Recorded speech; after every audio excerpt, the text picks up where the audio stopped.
হেমনগর জমিদার বাড়ি টাঙ্গাইল সদর থেকে প্রায় 50 কিলোমিটার এবং গোপালপুর থেকে 10 কিলোমিটার দূরে অবস্থিত। জমিদার হেমচন্দ্রের নামে এই স্থানটির নামকরণ করা হয়েছে হেমনগর।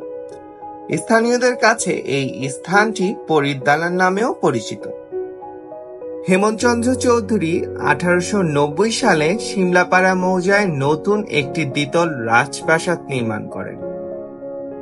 সেখানে ছিল চিড়িয়াখানা, পূজা মণ্ডপ, হাতিশালা ও ফুলের বাগান। পরিদালানের সামনেই ছিল দ্বিতল নাচঘর। বাড়িটির ভেতরে ও সামনে রয়েছে পাকা শান বাঁধানো ঘাট সহ বিশাল পুকুর। পরিদালানের আশেপাশে স্বজনদের জন্য শানবাঁধা ঘাট সহ দিঘি ও পাকা বাড়িঘর নির্মাণ করা হয়েছে। ভবনের দেয়াল, পিলার, ফটকে রঙিন কাচ ব্যবহার করে ফুল, তারা, গাছ ইত্যাদি তৈরি করা হয়েছে।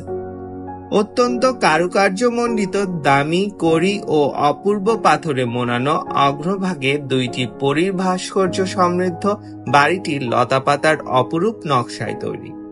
দিল্লি ও কলকাতার কারিগর ও রাজমিস্ত্রি দিয়ে ইট সুরকির তৈরি বাড়িটি দেখে মনে হয় যেন শিল্পকর্ম। 60 একর জায়গায় উপর শতকক্ষ বিশিষ্ট এই বাড়িটি।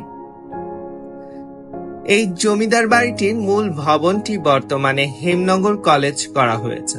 রাজবাড়ির অদূরে দক্ষিণ দিকে গড়ে ওঠে বিশাল হেমনগর বাজার হাট।